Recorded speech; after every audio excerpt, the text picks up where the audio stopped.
Shalom. Tema kita hari ini kita akan belajar tentang keberhasilan dan kebahagiaan.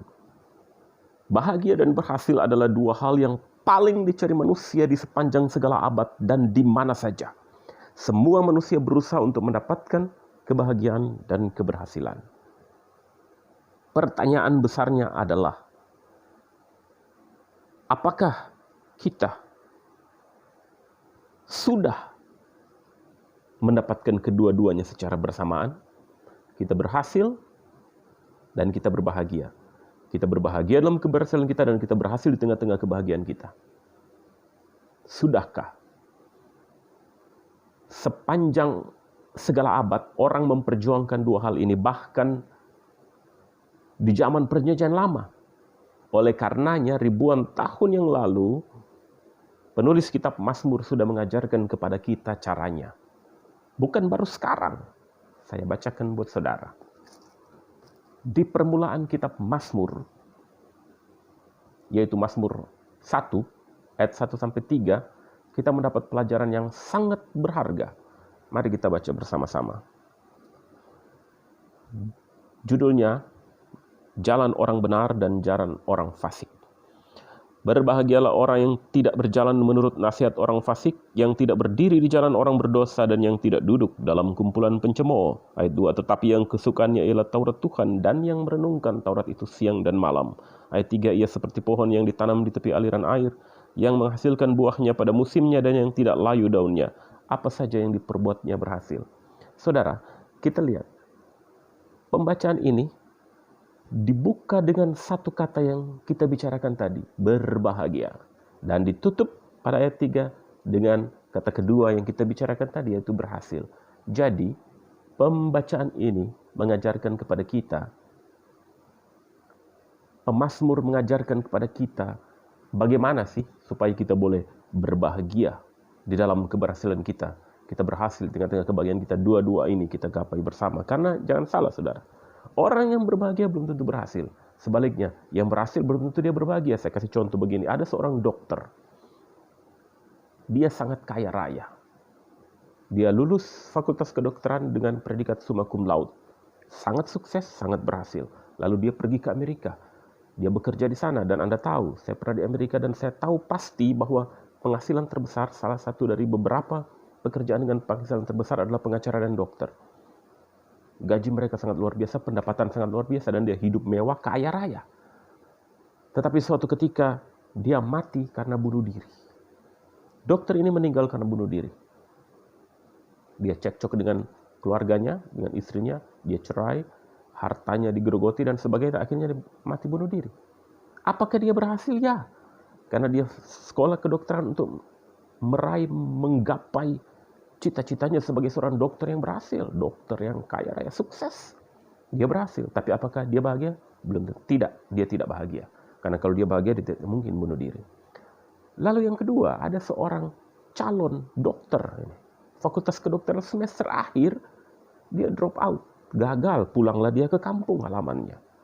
Di Minahasa sana mungkin. Ya, dia pulang kampung. Semester terakhir.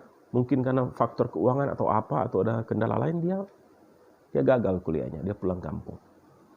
Tetapi di kampung dia menikah dengan seorang gadis desa, kembang desa, cantik. Hidup mereka bahagia, mereka bercocok tanam, jadi kalau mau masak, mereka tinggal petik apa yang mereka tanam itu, bikin bubur Manado, makan enak. Setiap hari. Lalu ya mereka bercocok tanam, dan hiduplah bahagia mereka di kampung. Apakah dia bahagia? Ya, dia hidup bahagia dengan istrinya, pilihannya. Bercocok tanam. Tetapi apakah dia berhasil? Tidak juga, karena dia sekolah fakultas kedokteran bukan untuk tinggal di kampung. Dan tidak jadi dokter, tidak jadi apa-apa. Dia drop out. Nah, lalu bagaimana supaya kita bisa mendapatkan dua-duanya? Ini. Ribuan tahun yang lalu, Alkitab sudah mengajarkan kepada kita. Jadi rupa-rupanya segala persoalan hidup yang akan kita pecahkan, kita bisa temukan di sini. Seperti yang saya pernah katakan bahwa cara kita berkomunikasi ada dua, yaitu berbicara dan mendengar. Begitu pula lah cara kita berkomunikasi dengan Tuhan. Kita berdoa kepada Tuhan, berbicara kepada Dia, menyerahkan segala pergumulan hidup kita, bertanya, meminta, berkeluh kesah, mengucap syukur dan sebagainya. Tetapi kita juga harus mendengarkan suara Tuhan. Itu komunikasi dua arah yang penting supaya tidak timpang. Lewat apa? Membaca firman-Nya, mendengarkan firman-Nya, lalu belajar dari situ apa yang Tuhan inginkan dalam hidup kita. Nah, sekarang menjawab pertanyaan ini, bagaimana supaya kita dapat dua-duanya? Hidup berbahagia dan berhasil. Kuncinya ada di ayat 2. Saya bacakan bagi saudara. Dengar baik ini, tetapi yang kesukaannya ialah Taurat Tuhan dan yang merenungkan Taurat itu siang dan malam. Orang yang melakukan ini akan datang di ayat ketiga, ya seperti pohon yang ditanam di tepi aliran air, yang menghasilkan buahnya pada musimnya dan yang tidak pernah layu daunnya. Apa saja, garis bawah ini, ayat kata ini, apa saja yang diperbuatnya berhasil. Bagaimana supaya kita bisa berbahagia dalam keberhasilan kita dan kita berhasil di tengah-tengah kebahagiaan kita? Maka yang kesukaannya ialah Taurat Tuhan dan yang merenungkan Taurat itu siang dan malam. Karena segala kunci jawaban keberhasilan kebahagiaan ada di Alkitab ini. Baca ini, renungkan ini. Dikatakan siang dan malam, artinya senantiasa, terus menerus. Setiap engkau menghadapi problema kehidupan, baca ini. Setiap engkau mencari kebahagiaan duniawi, baca ini. Supaya kebahagiaan duniawimu diimbangi dengan kebahagiaan surgawi. Baca kitab ini untuk mencari-cari kunci keberhasilan, menjadi kunci keberhasilan sebagai pemimpin, sebagai pelajar, sebagai apapun dapat Anda temukan di dalam Alkitab. Makanya ayat 2 mengatakan, kuncinya ialah yang kesukaannya ialah Taurat Tuhan, artinya firman Allah, dan yang merenungkan Taurat itu siang dan malam. Semoga Anda dan kita semua dapat berbahagia di tengah-tengah keberhasilan kita dan kita berhasil di dalam kebahagiaan kita juga. Tuhan Yesus memberkati.